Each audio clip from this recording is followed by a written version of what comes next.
Due to a foul smell in Gopalpur Utkarsh Coaching Centre in Jaipur, students fell unconscious. 9 students were taken to the hospital. Everyone's condition is said to be out of danger now, but the police is investigating how this happened as there was no gas pipeline anywhere next to the building.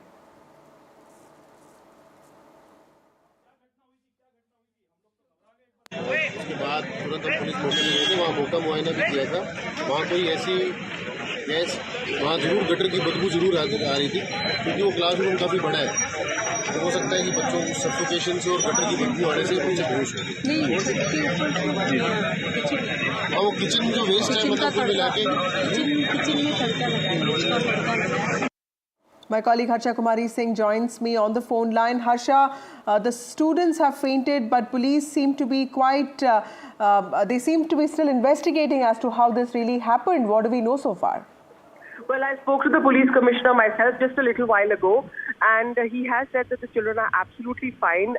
Their parameters are normal, their breathing is normal, and of course, as a precautionary measure, they are being taken to a government hospital, that is the SMS hospital, where the doctors are attending to them and checking all their parameters. But prima facie, he said they're absolutely fine and there is no cause to worry. I also asked him what appears to have caused this kind of suffocation. So he says there is no gas leak. That also the police are pretty sure about. What he did say was that there was a kitchen next door where apparently something with very strong smell was being cooked. It could have been chilies also, according to the police, but they are of course investigating that. So this very strong sort of smell, reached the classroom which is adjacent. All the doors and windows were shut because the children were studying. It's cold in Jaipur right now. It's around 10 degrees. So given the temperatures with the doors and windows shut and not much ventilation, this kind of what we say tadka, or this kind of spice that was being cooked, that appears to have kind of caused this reaction in some of these children. So as of now, the police are saying that the children are absolutely all right, and there doesn't seem to be anything like a gas leak that has happened. Right. Thank you, Harsha, for joining us with those details. This is a developing story. We'll keep coming back to you for more details. Moving on to the big Maharashtra oath-taking that happened today, the swearing-in ceremony of 39 MLAs who took oath as ministers today in Nagpur, making Chief Minister Devendra Fadnavis's cabinet a strong team of 42 ministers now. This is more than 3 weeks after assembly election results were declared. Cabinet expansion has been done today. This also includes several veteran leaders of the BJP, including State President Chandrasekhar Bawankule, former President of the BJP of Maharashtra Chandrakant Dada Patil, and Pankaja Munde, who represents the party from Marathwada, but of course lost the 2024 Lok Sabha election. She's an MLC there. All of them have also been sworn in as ministers today, including several veteran leaders from Shiv Sena and also NCP.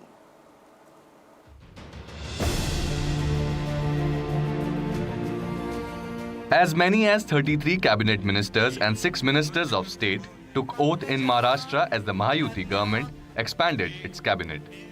Out of 39 ministers sworn in at Raj Bhavan in Nagpur, 19 were from the BJP, 11 from the Shiv Sena and 9 from the NCP. After the cabinet expansion, Mahayuti put a united front during a joint press conference. नागपूरकर मुख्यमंत्री देवेंद्रजींचं मी अभिनंदन करतो. आमच्या महायुतीची एक नवीन inning सुरू झालेली आहे. Player तेच आहेत, विरोधी पक्ष तोच आहे, मॅच नवीन आहे.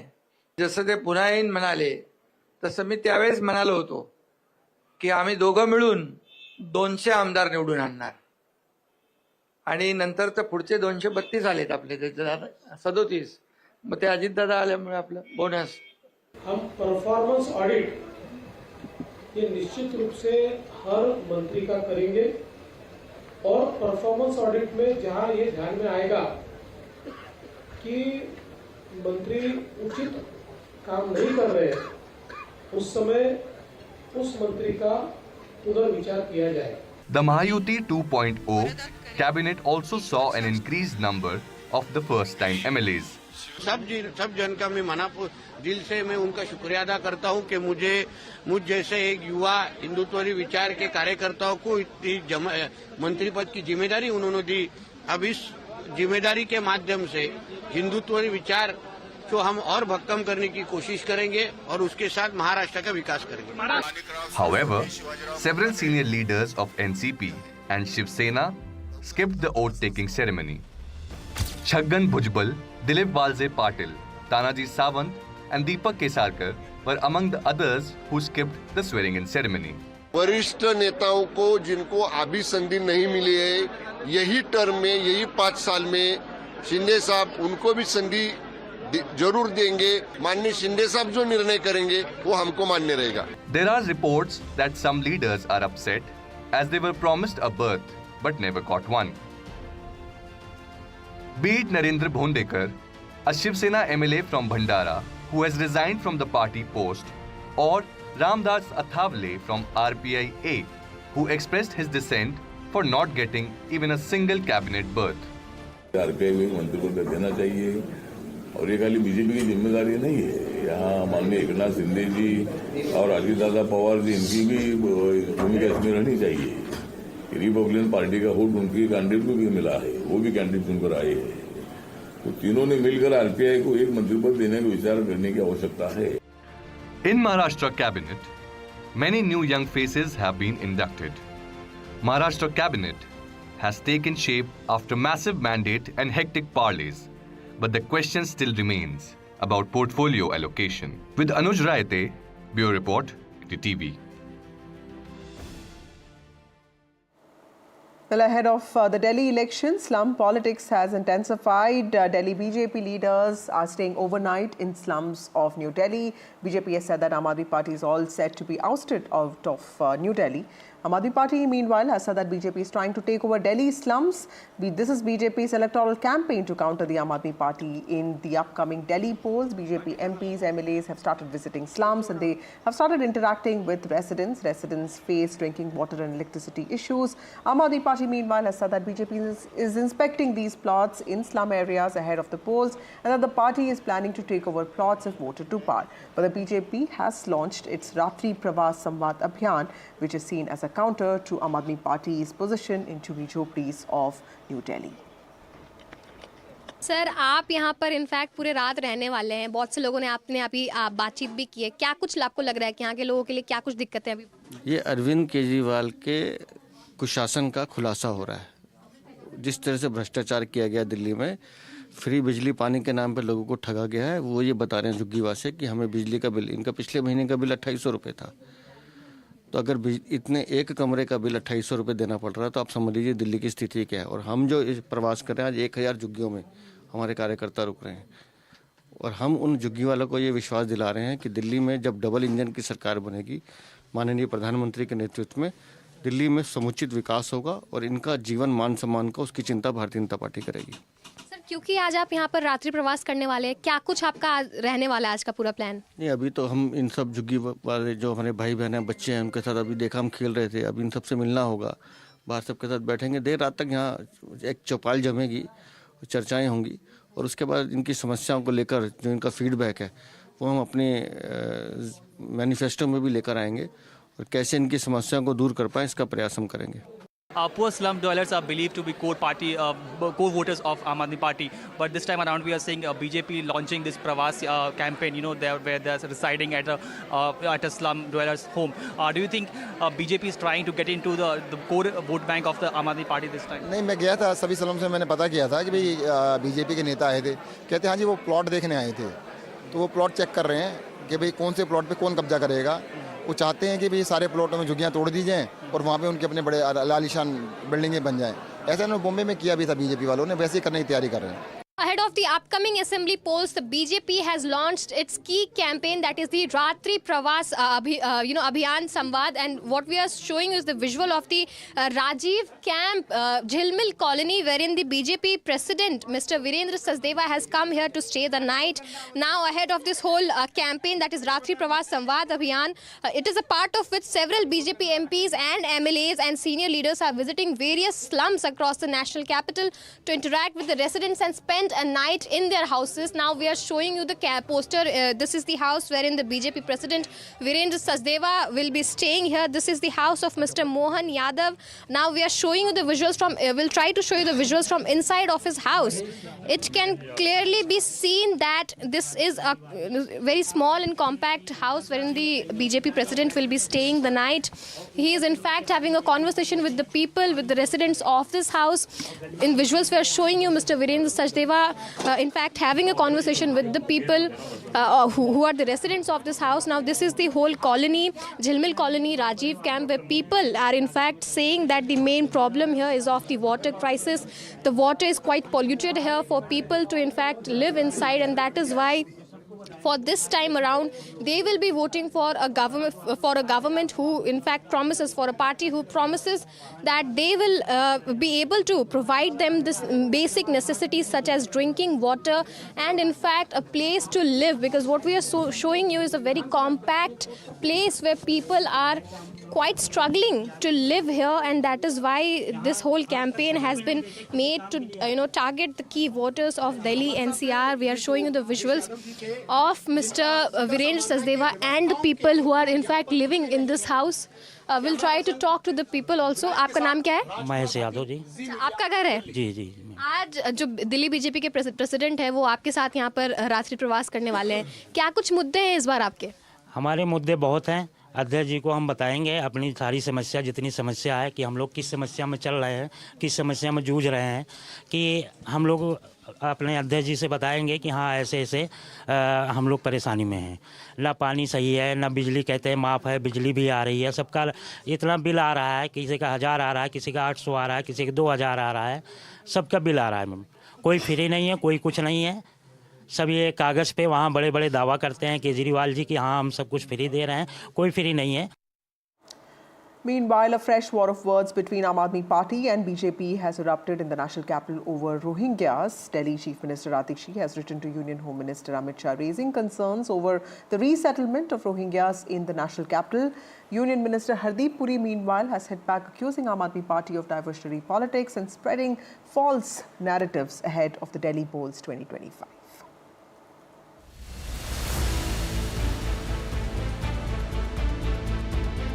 A fresh war of words between Aam Aadmi Party and the Bharatiya Janata Party has erupted in the national capital over Rohingyas. Delhi Chief Minister Atishi has written to the Union Home Minister Amit Shah, raising concerns over the resettlement of Rohingyas in the national capital.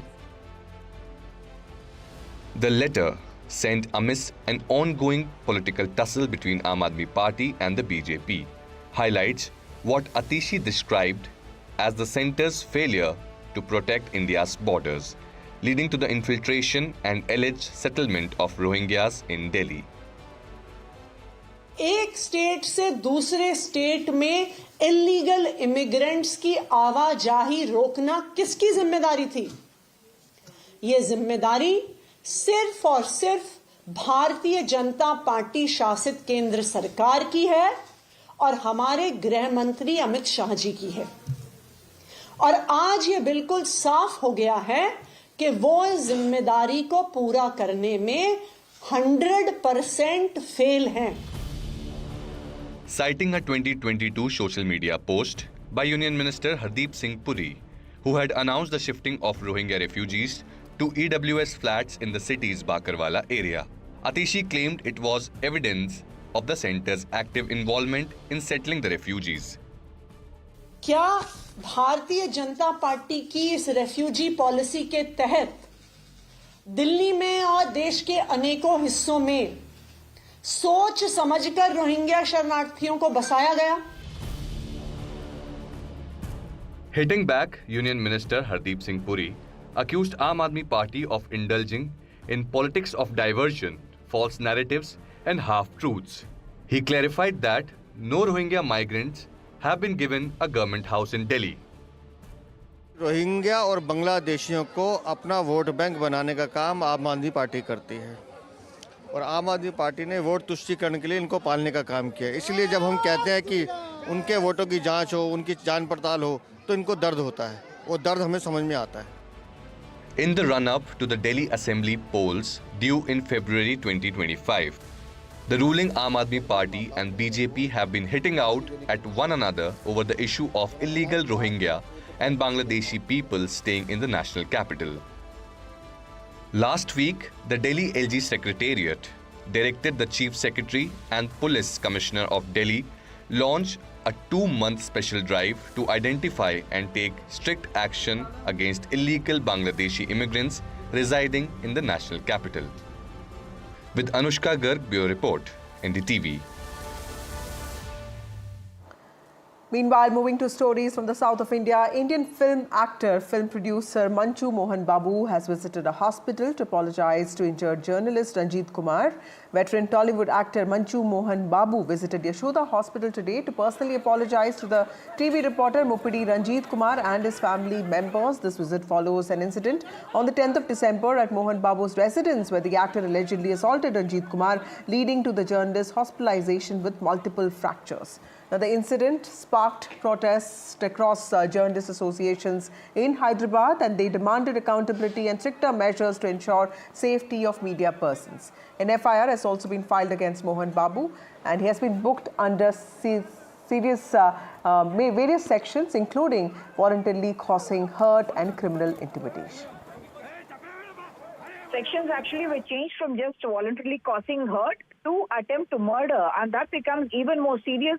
The charge, and therefore Mohan Babu, who had earlier issued a statement expressing deep regret, saying that he is deeply disturbed by what had started off as a personal family dispute and had spiraled into a larger situation, and that it had caused distress to not only the TV9 family but also the broader journalist fraternity. Now he has extended he has come over to the hospital and he has apologized to him and promised him all support. What I must point out is that after it happened on the Tuesday night, Mohan Babu was in fact expected to appear before the Rajkonda police, who had summoned him, saying that he should not disrupt peace, and he had subsequently been admitted to hospital with health complications, and subsequently he had also gone to seeking the anticipatory bail, and that was rejected. And over the weekend, there has been speculation that possibly Mohan Babu will be arrested by the police because he is neither surrendered his weapon nor has he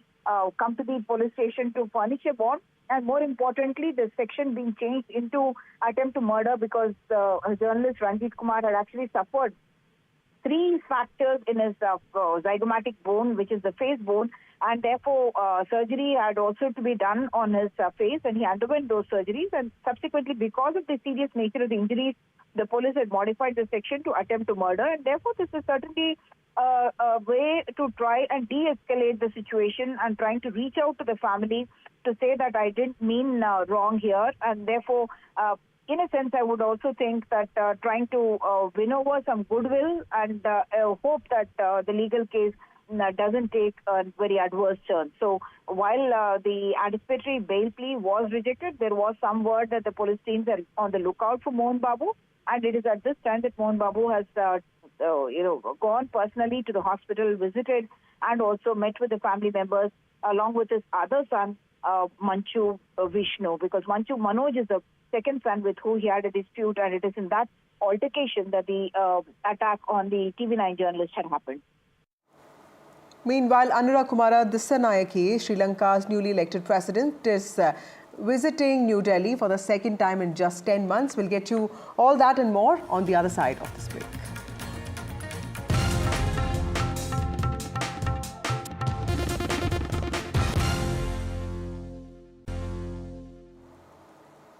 Welcome back. Anura Kumara Dissanayake, Sri Lanka's newly elected president, is visiting New Delhi for the second time in just 10 months. Yet there is a big difference this time around. The last time he was here, he led a delegation of NPP leaders. This time, it is his maiden overseas visit after taking over as president of Sri Lanka. Now, Dissanayake will be holding bilateral discussions with Indian Prime Minister Narendra Modi and also President Draupadi Murmu. In recent years, India has made significant investments in Sri Lanka's infrastructure and will be keen to strengthen commercial linkages with Colombo despite China's role as the island's biggest bilateral lender. After a thumping victory in his country's parliamentary elections, Sri Lankan President Anura Kumara Dissanayake is all set to shape Sri Lanka's future, and his first course of action reaching out to crucial ally India. Dissanayake, often referred to as AKD, has arrived in New Delhi for a 3-day visit. He is accompanied by Sri Lanka's Foreign Minister and Deputy Finance Minister. Choosing India for his first foreign trip as president marks a shift in Dissanyake's foreign policy, moving away from China. Despite his past support for left-leaning and pro-China policies, the Sri Lankan leader has stressed that he will not let Sri Lanka be dragged into any geopolitical contest between New Delhi and Beijing. The visit marks a new chapter in the often complicated Indo-Lankan relations, especially considering India's historical tensions with the JVP, the party leading Dissanyake's coalition. The JVP was notably opposed to Indian interventions, particularly during the 1980s when the India-Sri Lankan peace agreement was signed. Dissanayake too made his name during the anti-India protests in 1980s. However, he has since toned down his anti-India rhetoric significantly, indicating his willingness to work with New Delhi. As Sri Lanka plays a key role in India's Sagar and neighborhood first policies, Dissanayake is expected to engage in talks with Prime Minister Modi, Foreign Minister Jaishankar, and President Murmu. Key topics are likely to include investments, infrastructure connectivity, debt restructuring, and ongoing fishing disputes. As Dissanayake begins his official visit, it will be interesting to see how India engages with Sri Lanka's new president and how the visit shapes the future of Indo-Lankan relations. With Disha Bagchi, Bureau Report, NDTV World.